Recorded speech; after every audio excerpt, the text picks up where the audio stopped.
প্রেম যে মানে না ধর্ম বর্ণ তার এক অনন্য দৃষ্টান্ত স্থাপন করেছেন বাংলাদেশি তরুণী তনুশ্রী দাস ও কবির হোসেন। দুজনে ভিন্ন ধর্মের হলেও ভালোবাসার টানে প্রেমিককে পেতে তরুণী তনুশ্রী দাস নিজের ধর্ম পরিবর্তন করে মুসলিম হয়েছেন, পরিবর্তন করেছেন নিজের নামও। সেই প্রেমের সম্পর্ক গড়িয়ে দাঁড়ায় বিয়েতে।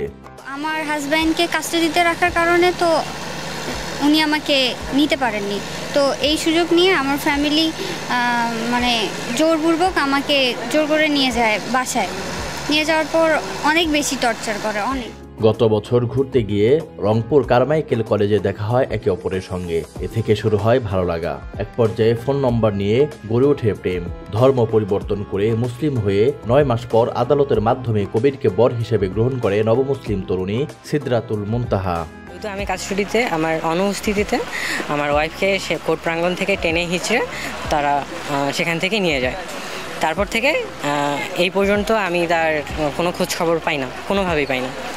শুধু একবার শুনেছিলাম যে তাকে ইন্ডিয়া নিয়ে যাওয়া হয়েছে জোর করে। তবে বিয়ের কয়েকদিন পরেই জানতে পারেন তরুণীর পরিবার হিন্দু হয়ে মুসলিম ঘরের ছেলের সঙ্গে বিয়ে হওয়ায় সেই বিয়ে মেনে নেননি তারা। নানা নাটকীয়তার পর মেয়েকে মুসলিম ছেলের হাতে তুলে না দিতে কৌশলে ভারতে নিয়ে যাচ্ছিলেন ওই তরুণীর বাবা, কিন্তু সীমান্তে গিয়ে বাধা হয়ে দাঁড়ালেন স্বামী কবির হোসেন। আমি খুব দ্রুত চলে আসি, বাংলাবান্ধা বর্ডারে চলে আসার পর একদম চেকপোস্টেই আমি একজন বিজিবি কর্মকর্তাকে আমার সমস্যার কথা খুলে বলি। তো তিনি খুব দ্রুত এবং ব্যাপারটা অনেক সিরিয়াসলি নিয়ে আমাদের জন্য পেপারস নিয়ে আমাদেরকে তাদের যে সিনিয়র কর্মকর্তারা আছে তাদের নিকট পাঠিয়েছে এবং আমাদের পেপারসগুলো দেখার পর সে বুঝতে পারছে যে আমাদের লিগ্যালিটি আছে। এর আগে বিয়ের 18-20 দিন পর তাদের ঠাকুরগাঁওয়ে তুলে নিয়ে আসেন তরুণীর পরিবার। স্বামী কবিরকে আটক করে তার বিরুদ্ধে অপহরণ ও ধর্ষণ মামলা করেন তার পরিবার। মামলায় কারাবাসও করেন কবির। তবে আদালতে তরুণীর জবানবন্দিতে মুক্তি পান তিনি। আদালত থেকে বের হওয়ার সঙ্গে সঙ্গে তরুণীকে তার পরিবার মাইক্রোবাসে করে বাড়িতে নিয়ে যান এবং তাকে আটকে রেখে নির্যাতন করেন।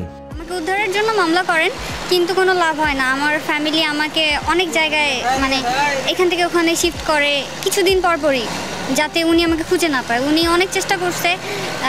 ইনফ্যাক্ট একদিন আমাদের বাসায় পুলিশ গেছিল, কিন্তু আমাকে আনতে পারেনি। এদিকে কবির জামিনে মুক্তি পেয়ে তার স্ত্রীকে অনেক খোঁজাখুঁজি করলেও তার সন্ধান পাননি। গত কয়েক মাসে তার স্ত্রীকে খুঁজেছেন দেশের বিভিন্ন স্থানে। অবশেষে শনিবার গোপন সংবাদের ভিত্তিতে জানতে পারেন তার স্ত্রীকে তার বাবা মা বাংলাবান্ধা স্থল বন্দর দিয়ে ভারতে নিয়ে যাবেন। এমন খবর পেয়ে স্বামী কবির হোসেন ছুটে যান পঞ্চগড়ের বাংলাবান্ধা ইমিগ্রেশনে। স্ত্রীকে জোর করে তার বাবা মা ভারতে নিয়ে যাচ্ছে এই বিষয়টি তিনি সেনাবাহিনী, পুলিশ, বিজিবি সহ প্রশাসনের বিভিন্ন কর্মকর্তাকে অবহিত করেন।